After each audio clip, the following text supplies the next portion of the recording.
Wild West love stories. Tales of passion, written on the American frontier. The wind over the northern plains carried no birdsong, only the scent of scorched pine and blood. What was once the bustling settlement of Rosewood was now a graveyard of blackened timbers and curling smoke, its fences shattered like broken teeth against a sky bruised purple with ash. At the center of the ruin, standing like a gallows, was the settlement's main gate. Hanging from its crossbeam was the ghost of a girl, Elara Vance. Her arms, bound high with rough-cut rope, had been stripped of all strength, and her once sky-blue dress was now a tattered rag of soot and grime. Blood matted her blonde hair, trailing a dark path down her temple. Below her, nailed to the wood with a railroad spike, a crude sign dripped with fresh paint, a declaration not of territory, but of total conquest. This land has been cleansed. The architect of this destruction, a ruthless zealot named Silas Cain, had left her as a final, brutal message. But Silas had made a single, fatal miscalculation. Amidst the flies and the suffocating heat, Elara's chest gave a faint, almost imperceptible rise and fall. She was still breathing. And watching from the tree line, hidden from the departing war party, was a lone figure, Kaelen, a man whose heart was at war with the blood on his brethren's hands. He saw that flicker of life, a tiny ember in a world of ash, and knew a choice had to be made, a choice that would defy his people and change the course of his life forever. What drives a man to save an enemy he was supposed to destroy? Stay with us to witness the harrowing journey of Elara and Kaelen, a story of survival, sacrifice, and a love forged in the fires of hatred. Don't forget to like, share, and subscribe to Wild West Love Stories for more tales that prove even in the harshest wilderness, humanity can find a way to bloom. Part 1. A Mercy in the Ashes. Sevens. Kaelen remained in the shadows of the whispering pines, a ghost watching the ghosts of Rosewood. The other warriors, his supposed brothers, were mounted and ready to depart, their faces streaked with the grim satisfaction of vengeance. Their leader, Silas "Stonehand" Cain, sat atop his war-horse, a man forged from the bitter dregs of a lost war, his pale eyes scanning the destruction with a chilling sense of ownership. He was not Comanche by blood, but by a shared and twisted ideology of righteous hatred, a creed he had hammered into the tribe's young and impressionable. His gaze fell upon the gate, upon the limp form of Elara Vance, and a cruel smirk touched his lips. "Let her hang," Silas proclaimed, his voice a low growl that carried across the unnatural silence. "Let the vultures carry the news to the next carrion who think they can steal this land from us." A few of the younger warriors shifted uncomfortably, their bravado fading in the face of this final, cold-blooded act. But it was Kaelen who stepped forward from the trees, his movements fluid and silent. He carried no war paint, only the deep-set weariness of a man who had seen too many fires. "She is still breathing," Kaelen said, his voice calm but clear, cutting through the smoky air. Silas's smirk vanished, replaced by a flash of contempt. He looked down at Kaelen not as a warrior, but as a failed project, a tool that refused to hold its edge. It is a slow death. A message must have time to be read. Kaelen's eyes, the color of a stormy sky, lifted to meet Silas's. The message has been sent. This is not war. This is torture. Silas leaned forward on his saddle, his hand resting on the butt of a cavalry pistol tucked into his belt. "You were taken as a boy, Kaelen. raised by our fires, taught our ways. But you never wash the white out of your soul. You see one of them, and you see a person. I see a pestilence." Without another word, Kaelen walked past him, his destination clear. "Touch that rope," Silas warned, his voice dropping to a deadly whisper, "and you sever your place in this circle forever. You will be an outcast. Hunted." Kaelen did not pause. He reached the gate, the grotesque sign mocking him with its dripping paint. He pulled a clean, well-kept knife from his belt, a blade for skinning game, not for taking lives, and began to climb. The wood creaked, dusting his buckskin breeches with ash. He reached the crossbeam, the sun hitting his face, and for a moment he saw not Elara Vance, but a flash of a memory, fire, screaming, the face of a woman he could not name. He shook it away, his focus returning to the task. The knife sliced through the thick rope with a single, decisive pull. Elara's body dropped forward, a dead weight he caught against his chest. She was lighter than he expected, fragile as a broken bird. He climbed down slowly, her head lolling against his shoulder. The remaining warriors watched in stunned silence, their eyes darting between Kaelen and their enraged leader. Silas stared, his jaw clenched so tight a muscle pulsed in his cheek. He spat into the dirt, a gesture of ultimate disgust. "So be it, traitor," he hissed, before yanking his horse's reins and leading his party away, leaving Kaelen alone in the ruins with the woman he had just condemned himself to save. Kaelen walked through the smoldering remains of the life Elara had known, his horse the only other living creature in sight. He laid her gently on the bedroll slung across the saddle, her breathing still shallow, a fragile thread that could snap at any moment. As he mounted and turned the animal eastward, away from the setting sun and the path of Silas's men, Elara stirred. A low moan escaped her cracked lips. Her eyes fluttered open, unfocused, then widened in sheer terror as they landed on his face, the dark hair, the buckskin, the face of the enemy. A primal scream tore from her throat, but it was weak, broken. She jolted, twisting with a surge of adrenaline, and fell from the horse, hitting the hard-packed earth with a sickening thud. She tried to crawl, to drag her bruised limbs toward the sanctuary of the woods, her mind screaming commands her body could not obey.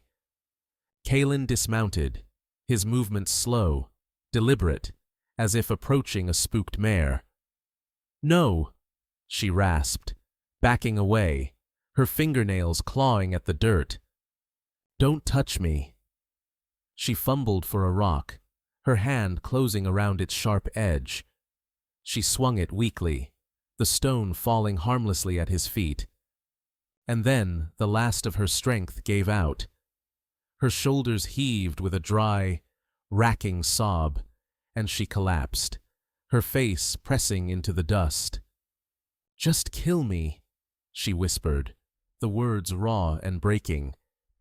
"You savages already took everything." Kaelen knelt beside her. He looked at her not as a prize, not as an enemy, but as a survivor, a reflection of the same loneliness that had haunted his own life. He gently brushed the dirt from her cheek, his touch surprisingly soft. He lifted her again, his arms secure around her broken form, his voice a low whisper against her ear. "You are not dead yet." 3 days later, another rider approached the ruins of Rosewood. This one rode from the west, his posture ramrod straight, his face a mask of grim determination carved by decades of sun and hard justice. This was Marshal Gideon Blackwood, a man who believed in two things: the absolute authority of the United States government and the unflinching application of the law. He saw the world in black and white, good and evil, civilized and savage. As he dismounted, his polished boots sinking slightly into the ash-strewn soil, his eyes took in everything, missing nothing. He was not a man moved by sentiment. He was a detective reading a crime scene. He walked the grounds methodically, his gaze sweeping over the burned-out cabins, the bodies of settlers left where they fell. He noted the pattern of the attack, swift, brutal, and coordinated. Comanche, or perhaps a mix of Comanche and Kiowa, he mused, but there was a military precision to it that felt different. His attention was drawn to the main gate. He saw the dangling rope, sliced clean. A warrior's blade, sharp and sure. He saw the crude sign nailed to the wood, but his eyes were drawn to a small, metallic glint in the dirt beneath it. He crouched, pulling a handkerchief from his pocket, and carefully picked up a small, mother-of-pearl button, the kind a woman from the East might have on her Sunday dress. He then examined the ground, his eyes narrowing. The tracks of the main war party, at least a dozen strong, led south. But here, near the gate, were two other sets of tracks. One was from a single, unshod pony. The other was a man's moccasined footprints, deep and heavy, beside the scuff marks of someone being dragged or carried. These lone tracks led east, away from the others. Blackwood stood, his mind assembling the pieces into a narrative he understood, a story he had seen play out 100 times on this unforgiving frontier. A brutal raid. A lone warrior, perhaps wanting a prize for himself, defying his own kind. He had cut the woman down, not to save her, Blackwood concluded, but to take her. The clean cut on the rope wasn't mercy, it was ownership. The button was proof she was alive when taken. In his mind, Elara Vance was no longer a person, but a victim whose honor he was duty-bound to avenge, and Kaelen was no longer a man, but a savage beast to be hunted down and put down. He walked back to his horse, a powerful bay that stood as still and stoic as its owner.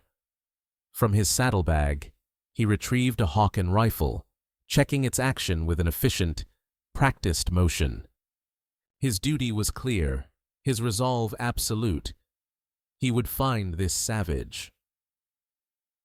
He would rescue the girl, and he would deliver the only kind of justice the wilderness understood, the kind that came from the barrel of a gun. With a final, cold look at the devastation, Marshal Blackwood mounted his horse and turned east, his silhouette a lone, unyielding figure against the vast, indifferent sky. The hunt had begun. Part 2. Echoes and Whispers. Sevens. The shelter was a place the world had forgotten, a small line shack tucked beneath a granite ridge and half swallowed by overgrown brush, its timbers bleached to the color of bone by 100 seasons of sun and snow. This was where Kaelen brought her. He laid Elara on a bed of dry pine needles in the corner, the scent of dust and damp earth rising around them. For the first day, she was a ghost, drifting in and out of a fevered sleep, haunted by the echoes of screams and the smell of smoke. When she was awake, she watched him, her body a knot of pain and terror. He moved with a quiet economy, never speaking, his presence a constant, unnerving weight in the small space. He would start a fire, his back to her, but she could feel his awareness of her every breath. He would leave a tin cup of cool water and a piece of cooked rabbit meat on a flat stone near her, then retreat to the far side of the shack, giving her a wide berth of space that felt both like a courtesy and a cage. Her first attempt to escape was an act of pure, blind panic. Waking to the silhouette of him standing in the doorway against the dawn light, She saw not a man, but the embodiment of her nightmares. A surge of adrenaline propelled her to her feet. She scrambled out the door and into the woods, ignoring the fire that shot up her ankle and the screaming protest of her bruised ribs. The forest floor was a tangle of roots and thorns that tore at her dress and her skin. She didn't get 50 yards before her ankle gave out completely, sending her tumbling down a short, steep embankment. She landed in a heap, her face pressed into the damp leaves, a sob of frustration and agony catching in her throat. She lay there, defeated, until his shadow fell over her. She flinched, expecting a blow, a rough hand, a final act of violence. Instead, he simply waited. When her ragged breaths finally subsided, he knelt, not beside her, but a respectful distance away. He said nothing, did not scold, did not threaten. He merely lifted her, his movements slow and steady, and carried her back to the shelter. The silence of his mercy was, in its own way, more terrifying than any threat. Miles behind them, the law was moving with the implacable certainty of a glacier. Marshal Gideon Blackwood read the landscape like a book, and the story it told him was one of a desperate flight. He found the place where Elara had fallen from the horse, the disturbed earth and the faint, smeared tracks of her crawl toward the woods. A failed escape, he noted internally, his jaw tightening. She tried to get away. Every sign of Kaelen's passage, a carefully concealed campfire, the tracks of a deer he had hunted, the choice of a path that left the least trace, was interpreted by Blackwood not as the work of a skilled survivor, but as the cunning of a predator hiding his prey. He made a cold camp that night, the stars above him cold and distant. He cleaned his Hawken rifle with meticulous care, the oiled click of its mechanisms, the only sound breaking the immense silence of the plains. He felt no doubt, no hesitation. He was an instrument of justice, and the line between right and wrong was as clear to him as the sight at the end of his rifle barrel. He was coming. He would not stop. Further south, a different kind of hunter was at work. Silas Cain was not a man who followed tracks. He followed the currents of fear. He and two of his most loyal warriors, their faces still bearing the marks of the raid, descended upon a small, isolated trading post run by a nervous, rail-thin man with sweat beading on his brow. Silas dismounted, his movements lazy, almost casual, which only made him more menacing. He didn't ask about Kaelen directly. He began by asking about trade, about the movement of troops, his voice soft. Then, he let one of his warriors casually display a blood-stained hunting knife taken from one of Rosewood's settlers. The trader's eyes widened. "We look for a man," Silas said, his voice dropping. "He rides with a white woman. He thinks like us, but his heart is weak. He might have passed this way." The trader stammered, shaking his head, claiming he'd seen nothing. Silas sighed, a theatrical display of disappointment. He nodded to his warrior, who grabbed the trader's wife as she emerged from the back room. "Sometimes," Silas mused, pulling a long, thin cigar from his coat, "a man's memory needs a little encouragement." The terror in the small post was a palpable thing, a tool Silas wielded with surgical precision. He wasn't just hunting a traitor. He was hunting a key, convinced that the girl knew something, that her father had passed on the secret of the silver mine before he died. Kaelen was the obstacle, but the girl was the prize. Back in the shelter, Elara's second escape attempt was born not of panic, but of quiet desperation. She waited until Kaelen was gone, checking his snares at dusk. She had been hoarding scraps of dried meat, saving water in a hollowed-out gourd. Her ankle was stronger, the pain in her ribs a dull ache instead of a sharp fire. She moved slowly, deliberately, this time following a shallow creek bed, its gurgling water masking the sound of her footsteps. The sun had set, and the woods were a terrifying maze of shadows. She made it nearly a mile, her hope a fragile flame in her chest, before she realized she was lost. Every tree looked the same, every shadow held a new threat. Exhaustion and a gnawing fear began to eat at her resolve. She stumbled, her hands sinking into the cold mud at the creek's edge. She was found there an hour later, shivering, not from the cold, but from the utter hopelessness of her situation. Kaelen appeared as silently as the mist rising from the water. He carried a fresh rabbit in one hand, his knife in the other. He stopped, looking down at her. This time, Elara didn't cower. She just stared up at him, her face streaked with mud and tears, her body trembling. She had nothing left. No fight, no anger, only a vast, empty exhaustion. He looked at the rabbit, then back at her. He sheathed his knife, extended his free hand, and simply said, "Eat." The word was not a command.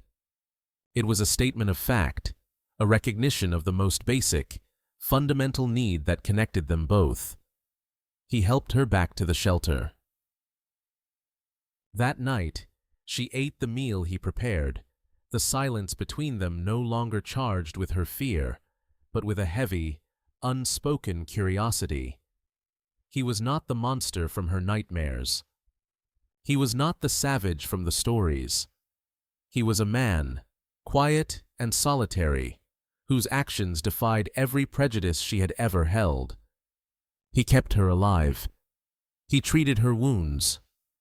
He had chances to harm her, to leave her, but he did not. The echoes of the massacre still screamed in her mind, but now there was a new sound, a quiet whisper that she could no longer ignore.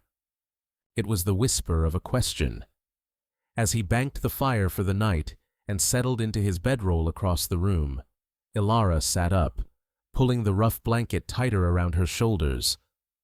Her voice, when it finally came, was raspy from disuse, but it cut through the silence, clear and sharp. "Why?" she asked, looking directly at him in the flickering firelight. "Why did you cut me down?" Sevens, Part 3. The Devil's Stitch. Sevens. The fire crackled, casting long, dancing shadows that made the small shack feel both like a sanctuary and a cage.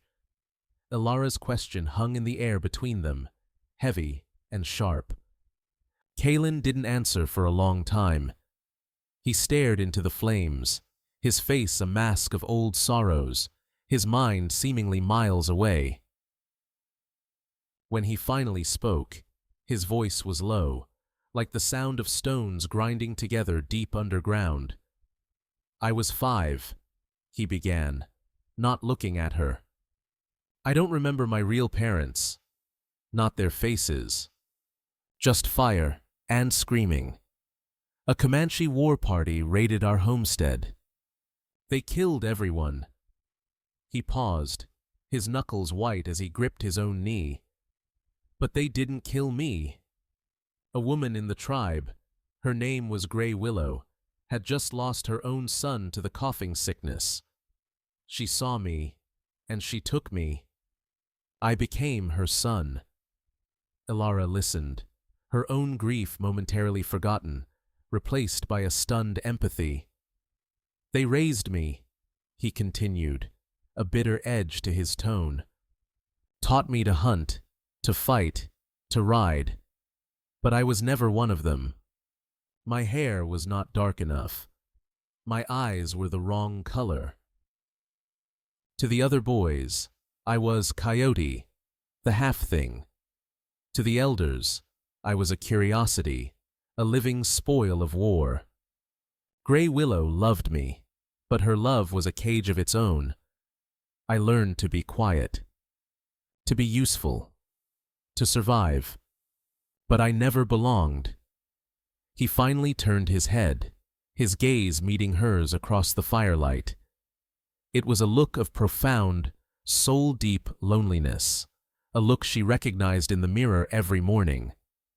"I cut you down," he said, his voice now barely a whisper, "because I saw someone else who didn't belong, hanging between a world that was dead and one that wouldn't have her. And I know what it is to be left alone in the ashes." The confession settled between them, a fragile bridge built across a chasm of blood and prejudice. Elara found herself telling him about her father, a man who loved books more than farming, who taught her to read Shakespeare by candlelight. She spoke of her mother's garden, a riot of color in a world of brown dust, and of the sister she had tried, and failed, to protect. In sharing their stories, they ceased to be simply a white woman and an Indian man. They became two people, defined not by their tribes, but by their scars. In the days that followed, the silence in the shack changed. It was no longer a silence of fear, but of comfortable companionship. They developed a rhythm, a quiet routine that felt almost domestic. She would grind acorns for flour while he cleaned his snares. He taught her how to identify edible roots, his large hands surprisingly gentle as he showed her which leaves to pick. She, in turn, began to mend his worn buckskin shirt, her stitches clumsy at first, but determined. A hint of a smile would sometimes touch his lips when she muttered a curse under her breath after pricking her finger. One afternoon, he returned from a hunt to find her near the fire, holding a piece of wood he had been carving. It was a half-finished bird, its wings still bound to the block. She looked up at him, her expression unreadable. "If you carve it wings," she said softly, "it will still be in a cage unless you carve it a sky, too." He said nothing, but that evening, he began carving a second bird on a separate piece of wood, this one with its wings fully spread, in mid-flight. The first frost of the season arrived without warning, a whisper of the brutal winter to come. The wind found every crack in the old shack's walls, and the nights grew bitterly cold. Elara's thin dress offered little protection. One evening, as she shivered by the fire, Kaelen took her worn, soot-stained coat. "The stitches are weak," he said, his first unsolicited comment on her welfare. He took a bone awl and a length of deer sinew and began to work by the firelight, his brow furrowed in concentration. As he worked on the hem near the bottom, his awl hit something hard and flat, hidden within the thick layers of wool. He stopped, his fingers probing the area. It was not a button, not a random lump in the fabric. It was deliberate. He looked at Elara, a silent question in his eyes. She shook her head, her expression one of pure confusion. With her unspoken permission, he took his knife and carefully slit the thick inner seam. He reached inside and pulled out a small, oilskin-wrapped package. His fingers, deft and sure, unwrapped it to reveal a folded piece of tanned deerskin, brittle with age. He unfolded it. It was a map. The lines were drawn in faded ink, the markings a mix of Spanish words and strange, tribal-looking symbols, all converging on a single point marked with a crude drawing of a crescent moon in a place called the Cañón del Diablo, the Devil's Canyon. The air in the room grew cold, the fire suddenly offering no warmth. This was a secret. This was a treasure. This was a curse. and as the full weight of their discovery settled upon them, the world outside exploded. The shack's flimsy door burst inward, splintering off its leather hinges. Two of Silas's warriors spilled into the room, their faces a demonic mask of war paint, their tomahawks raised high. Kaelen reacted instantly, a blur of motion. He shoved Elara behind him and met the first attacker, his carving knife looking pitifully small against a heavy stone axe. The shack became a whirlwind of desperate violence. A lamp was knocked over, plunging half the room into shadow. Elara screamed as the second warrior lunged past Kaelen, his eyes fixed on her. She scrambled backward, her hand closing around the only weapon she could find, the heavy iron skillet from the fire. It was still hot. She swung it with all her might, the iron connecting with the side of the warrior's head with a sickening crack. He staggered, stunned, a roar of fury erupting from his lips. The momentary distraction was all Kaelen needed. He disarmed his opponent with a brutal twist of the arm and drove his knife into the man's side. He turned just as the second warrior recovered, shaking off the blow from the skillet and raising his tomahawk to strike Elara. Kaelen threw himself forward, tackling the man and sending them both crashing through the shack's one rickety wall and out into the freezing night. Elara could hear the sounds of a life-or-death struggle outside, grunts, the thud of fists, a strangled cry, then silence. A moment later, Kaelen reappeared in the shattered opening, his chest heaving, a deep cut bleeding freely on his forearm. He was alone. The immediate danger was over, but a new, more terrible understanding had dawned. They stood there, breathing heavily in the wreckage of their sanctuary, the cold wind whipping through the broken wall. On the floor, illuminated by the dying fire, lay the body of the first warrior. And beside him, lying innocently amidst the chaos, was the map. The devil's stitch had been torn open, revealing the poison it carried. Elara looked from the dead man to the map, then to Kaelen. "That," she said, her voice shaking but hard as iron, "that is what they were after. Not me. Not you. That." Their hiding was over. Their brief peace was shattered. They were no longer just survivors. They were the keepers of a secret that men would kill for, and the hunt had just found them. Part 4. The Wolf's Tooth Pass. Sevens. The silence that descended after the fight was heavier and more suffocating than the silence of the grave. In the cold, thin air of the pre-dawn, Kaelen and Elara moved with a grim purpose, dragging the bodies of Silas's warriors out of the ruined shack and into the deep woods, covering them with stones and fallen branches. Every scrape of a rock, every snap of a twig, sounded like a cannon shot in the stillness. The sanctuary was now a tomb, tainted by violence and compromised beyond repair. They had to leave.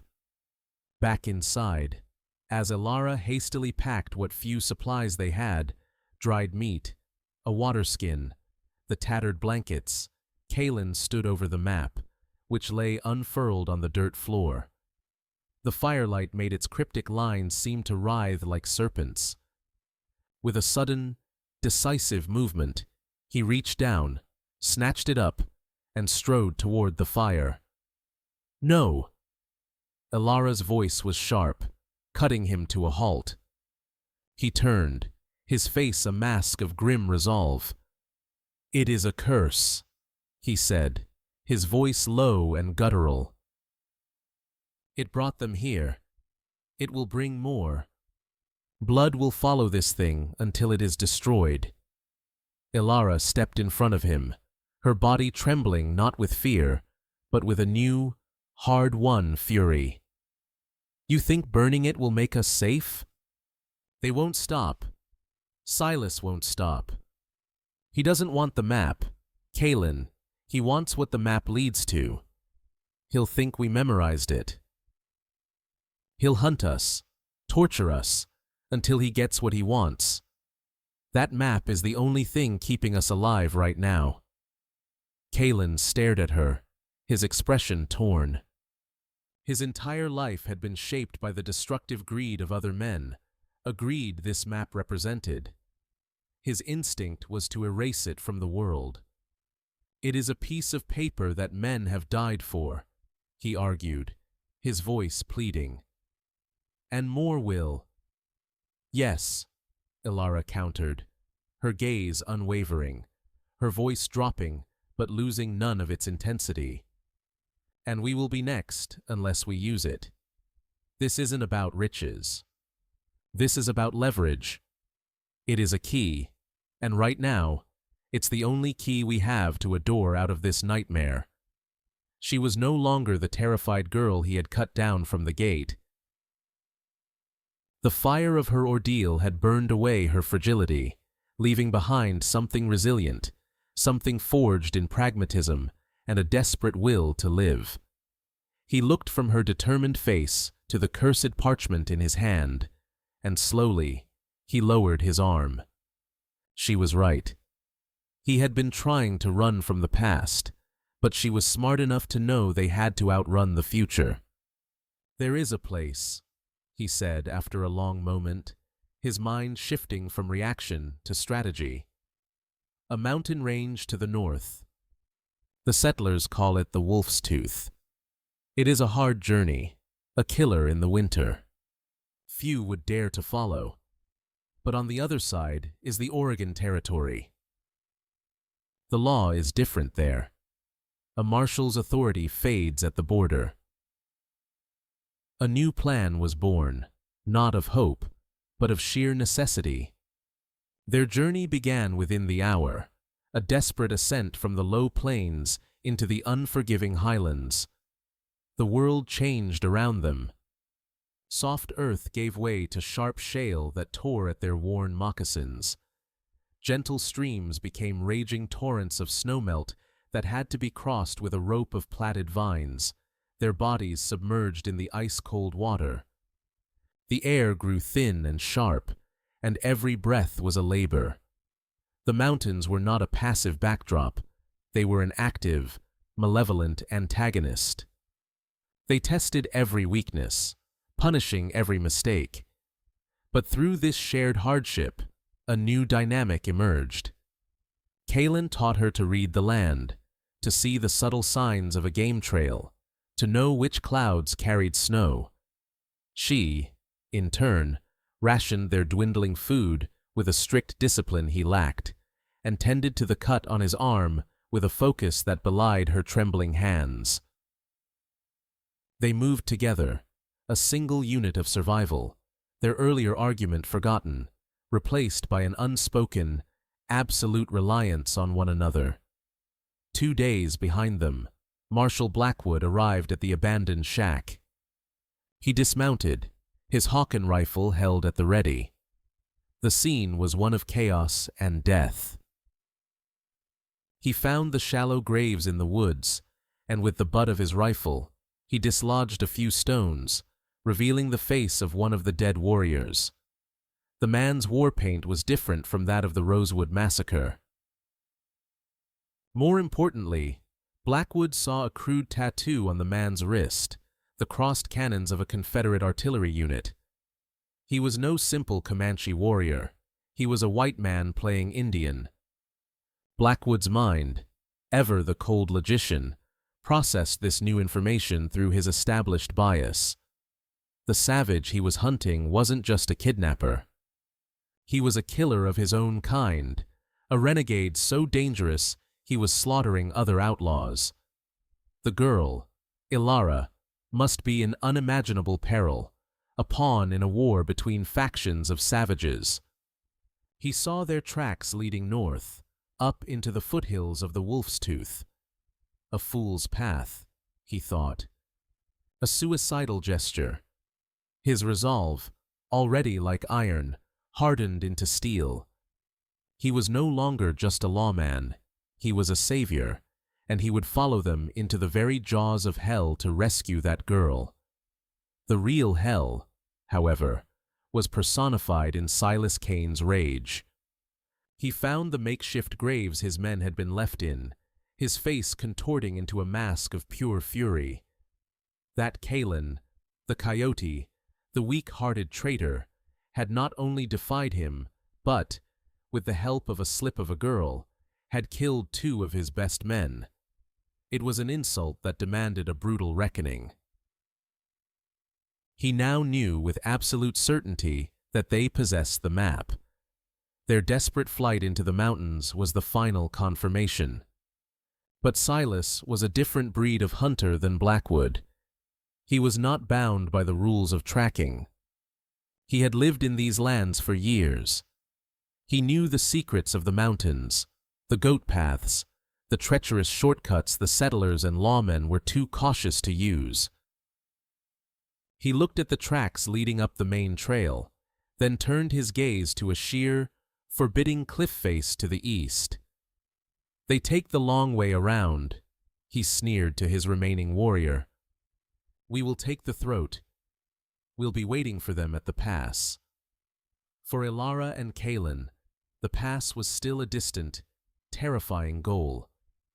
They were now high in the mountains, battling a relentless, soul-stealing wind that whipped down from the snow-covered peaks.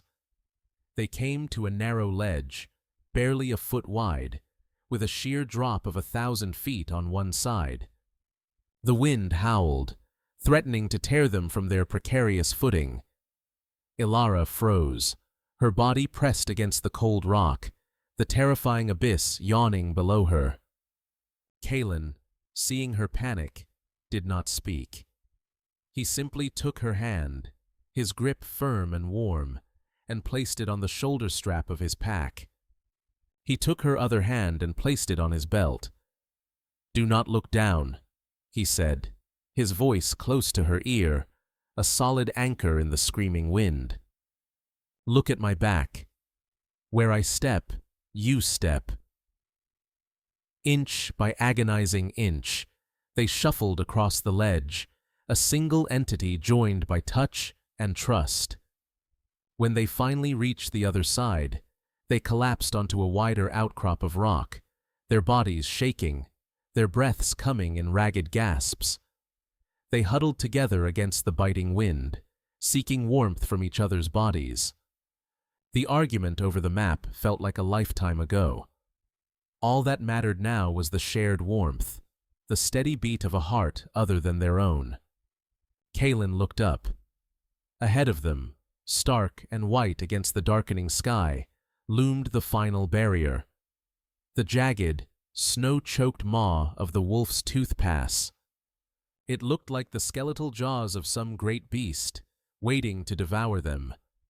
Chak Chan Roy. Jai la jin jiem kua kua chan trin, noi tat kakach fe fai joy jaun hao trong mot tran chien sin tu giwa con thin no kua thien hien. Part 5. Red on the Snow. Sevens. The sky did not darken, it simply vanished, consumed by a churning, malevolent wall of white. The Wolf's Tooth Pass did not welcome them with a challenge, but with an ambush of pure, elemental fury. The wind came first, a low moan that grew into a shrieking banshee, tearing at their clothes and trying to rip the very breath from their lungs. Then came the snow, not in flakes, but in a blinding, horizontal torrent that erased the world, reducing visibility to mere feet. The path disappeared. The mountains disappeared. All that existed was the roaring wind and the suffocating, freezing chaos of the blizzard. Kaelen grabbed Elara's arm, his voice a shout that was immediately swallowed by the storm. "Cave! Find cover!" They stumbled forward, roped together by necessity, two insignificant figures against the immense power of the storm. They found it by sheer luck. A shallow overhang, a wide crack in the rock face that offered minimal but crucial respite from the direct assault of the wind. They collapsed inside, their bodies racked with shivers, their faces raw and chapped by the ice-laden gusts. The brief moment of relief was shattered when a figure materialized out of the swirling white, as if born from the storm itself.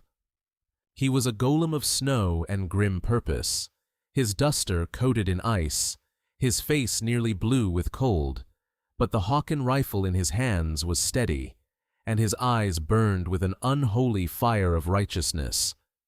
It was Marshal Gideon Blackwood. He stood at the mouth of their small cave, the rifle leveled not at Kaelen, but at Elara's chest. "Step away from him, Miss Vance." Blackwood's voice was a low command, strained but unbroken. "It's over. I'm here to take you home." Elara struggled to her feet, placing herself between Kaelen and the Marshal's gun. "You're wrong," she yelled over the wind. "He saved my life." Blackwood's expression didn't soften. It was a look of profound, pitying certainty. "I know what I saw, miss. I saw the tracks. I saw the bodies of the men he killed. This savage has filled your head with lies.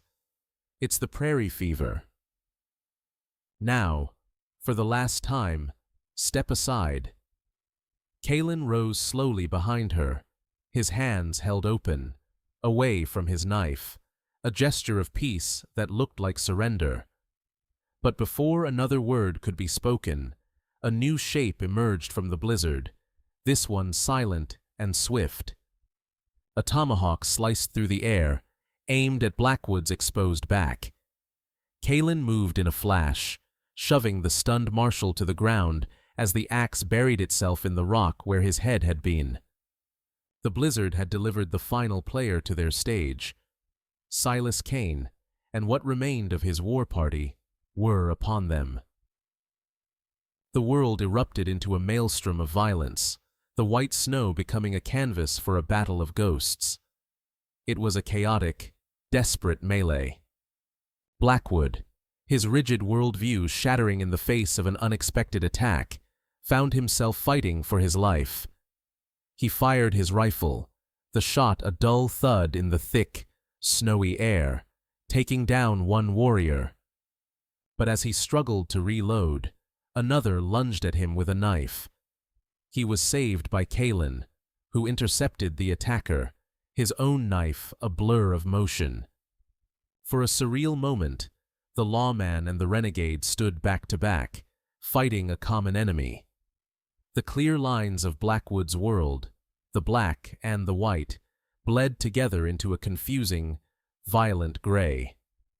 He saw Kaelen move, not with the mindless savagery he had imagined, but with a disciplined, desperate grace, his every action aimed at protecting Elara, who had armed herself with a heavy rock and was fighting with the ferocity of a cornered wolf. Silas, however, had eyes only for Kaelen. He ignored the Marshal, seeing him as a mere obstacle.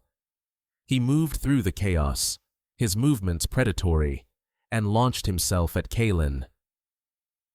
The larger battle faded away, the blizzard itself seeming to draw back to watch as the two true antagonists finally met. Their fight was not a duel, it was a brawl, fueled by years of resentment and betrayal. They crashed through the snow, their grunts of effort lost to the wind. Silas was stronger, his rage giving him a brutal power, but Kaelen was quicker, fueled by a desperate need to protect the new life he had found. They rolled to the edge of a precipice, the world falling away into a swirling white void below them. Silas gained the upper hand, his fingers wrapping around Kaelen's throat, his face a mask of triumphant hatred. "I told you, coyote!" he snarled, his spittle freezing in the air. You can never wash the weakness from your soul. He pressed down, Kaelen's vision beginning to blur, the roaring in his ears no longer just the wind. But then, a cry cut through the storm. Silas. It was Elara.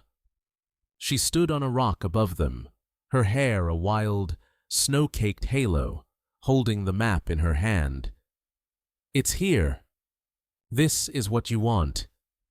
For a single, fatal second, Silas's concentration broke. His eyes flickered toward the map, the object of his obsession. It was the only opening Kaelen needed. He drove his knee upward into Silas's ribs, breaking his grip, and used the momentum to roll them both over. Now Kaelen was on top, his knife at Silas's throat. Silas laughed, a raw, bubbling sound. Do it, then. Show me the savage you truly are. Kaelen stared down into the eyes of the man who represented everything he hated, the man who had corrupted the people who raised him. He saw the years of being an outcast, the loneliness, the violence, and he saw a future, a quiet life with Elara, a life of peace. His hand trembled.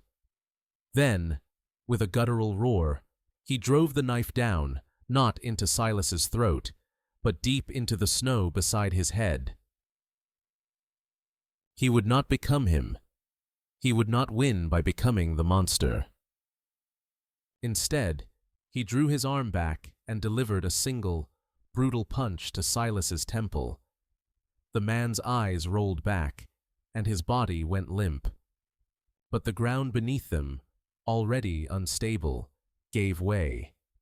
Silas's unconscious form slid over the edge and vanished into the white abyss. Kaelen scrambled back, his chest heaving, his body screaming in protest. The blizzard began to subside as quickly as it had arrived. The wind died down to a low moan, and the snow thinned, revealing a scene of carnage. The last of Silas's men lay dead. A few feet away, Marshal Blackwood leaned against a rock, a bloody wound in his leg, his rifle lying forgotten in the snow. He was staring at Kaelen, his expression one of shock, confusion, and a dawning, grudging respect. The fight was over. The snow around them was stained crimson. In the sudden, ringing silence of the pass, the three survivors stood, separated by a lifetime of prejudice, but bound by the violence they had just endured, the question of what came next, hanging unspoken in the freezing air. Part 6. Where the Silver Doesn't Shine. Sevens. The storm passed as if it had never been, leaving behind a world of pristine, deathly silence. The sky was a brilliant, aching blue, and the sun on the fresh snow was blinding. In this clean, new world, the three survivors were a study in contrasts. Kaelen, weary to his bones, was tending to the gash on Elara's forehead with a strip of cloth torn from his own shirt. Elara, though exhausted, watched Marshal Blackwood with an expression that was no longer fearful, but cautious and steady. And Blackwood, the lawman, sat slumped against a rock, his leg crudely bandaged, his gaze lost in the vast, empty distance. The rigid certainty that had defined him was gone, shattered, leaving behind a man hollowed out by a truth he could no longer deny. He had hunted a monster, but in the end, he had only found a man protecting his own. He finally pushed himself to his feet, wincing as he put weight on his injured leg. He did not look at Kaelen, but addressed Elara, his voice raspy and low. "He could have killed me," Blackwood stated, the words tasting like ash in his mouth. After the fight, he could have finished it. Elara said nothing, letting the truth of his statement hang in the cold, thin air. Blackwood finally let his eyes drift to Kaelen, and for the first time, he saw him not as a savage, not as a renegade, but as a man. "I've been a marshal for 30 years, he said, his voice heavy with the weight of that time. "I've hunted men from the Rio Grande to the Canadian border. I thought I knew the difference between right and wrong. I thought it was a clear line, drawn in the sand." He shook his head slowly, a gesture of profound defeat. He unslung his canteen and a small leather pouch from his belt and tossed them onto the snow near Kaelen. "There's water and jerky. It's not much." Kaelen nodded once, a silent acceptance. Blackwood took a deep breath, the finality of his decision settling upon him. "My report will state that I tracked the renegade Silas Kane and his gang to the Wolf's Tooth Pass. He had a white woman captive.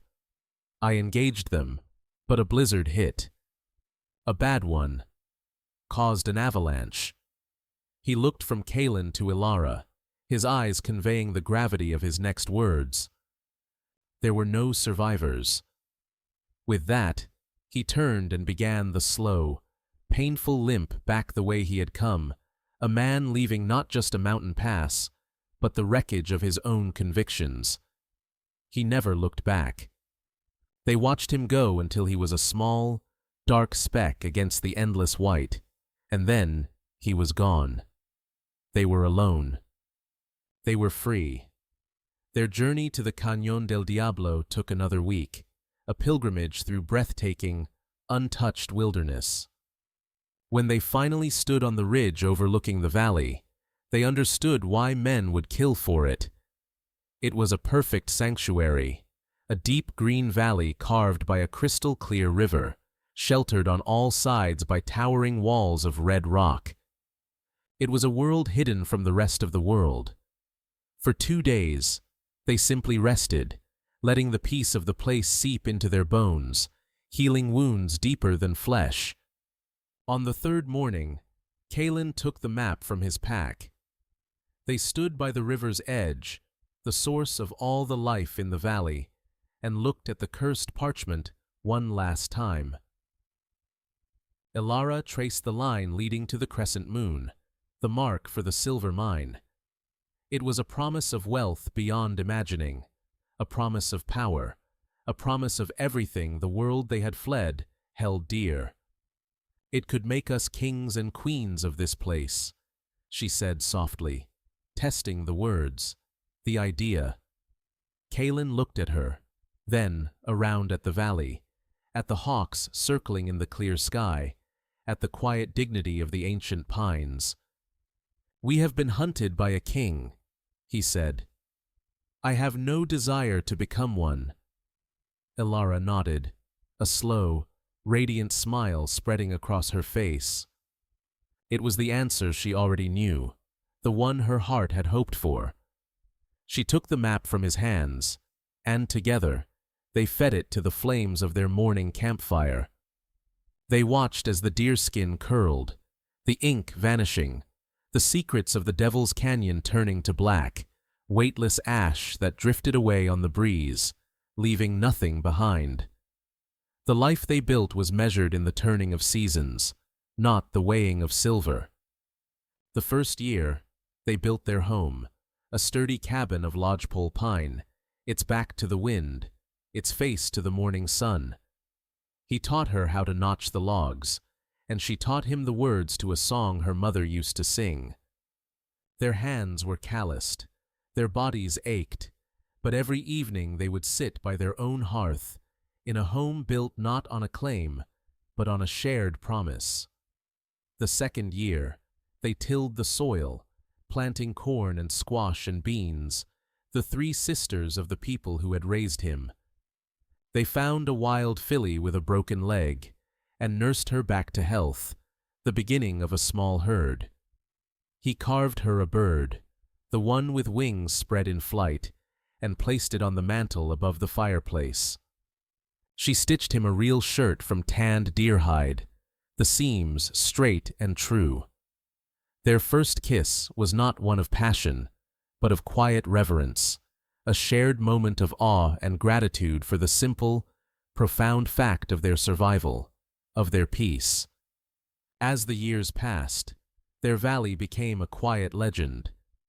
They found a boy, no older than 7, wandering alone in the foothills, the sole survivor of a cholera outbreak in a wagon train. They named him Jonah. A few years later, a young native girl, fleeing the newly established reservation, stumbled into their valley, half-starved and terrified. They named her Little Fawn. Their home became a place where the world's orphans, the children left behind by the relentless march of progress and prejudice, could find a new family, a place where their blood did not matter, only the worth of their character. One warm summer evening, nearly 2 decades after they first arrived, Elara and Kaelen sat on the porch of their home. The cabin was now weathered, with a climbing rosebush, her mother's favorite, covering one wall. Kaelen, his hair now streaked with silver, was carving a small wooden figure, not a bird in flight, but one sitting peacefully in a nest. Elara, her face lined with the soft creases of time and contentment, rested her hand on his. From the field below, they could hear the sound of their children's laughter, a mix of English and Comanche, as Jonah taught Little Fawn how to track a rabbit. Elara leaned her head against his shoulder, her eyes on the setting sun as it painted the red rock walls in hues of orange and gold. "It's more beautiful than any silver I could ever imagine," she whispered. Kaelen stopped his carving. He looked at her, his love for her a quiet, steady flame that had warmed him for 20 years. He picked up the carving of the nesting bird and placed it in her hand, his fingers closing gently over hers. "This is the treasure," he said, his voice soft. "A home. A place to be still." They sat in comfortable silence, watching as the first stars began to appear in the velvet sky, 2 souls who had been scarred by the same fire, now healed by the same peace, guardians of a small, secret valley where the only thing of value was the silver that didn't shine. In a land scarred by blood and borders, the story of Elara Vance and Kaelen is a testament to a simple, radical idea: that a home is not a place you conquer, but a choice you build. Theirs was a journey that began in the ashes of hatred and ended in a sanctuary of their own making, a path that led them past the temptations of a cursed map and the promise of silver, toward a treasure of far greater worth. They were 2 people who the world had deemed enemies, a survivor and a supposed savage, who found in each other's scars a reflection of their own. Together, they faced down the zealots of the past and the rigid laws of the present, choosing not to perpetuate the cycle of violence, but to end it. They taught us that the most profound acts of rebellion are not waged with guns, but with compassion, and that the strongest walls are not built from stone, but from trust. Their legacy, a quiet valley where children of all bloodlines could laugh without fear, reminds us that true wealth isn't what you can dig from the earth, but what you can grow in it. If this story of survival, sacrifice, and a love that chose mercy over vengeance resonated deep in your soul, then you understand the heart of what we do here at Wild West Love Stories. We believe that even the most broken ground can be coaxed to bloom again. If you believe in second chances, in love that defies all boundaries, and in the quiet courage it takes to build a home out of hope, then join our posse. Please like this video, share it with someone who needs a story of redemption, and subscribe to our channel. Let us know in the comments. What does the word home truly mean to you?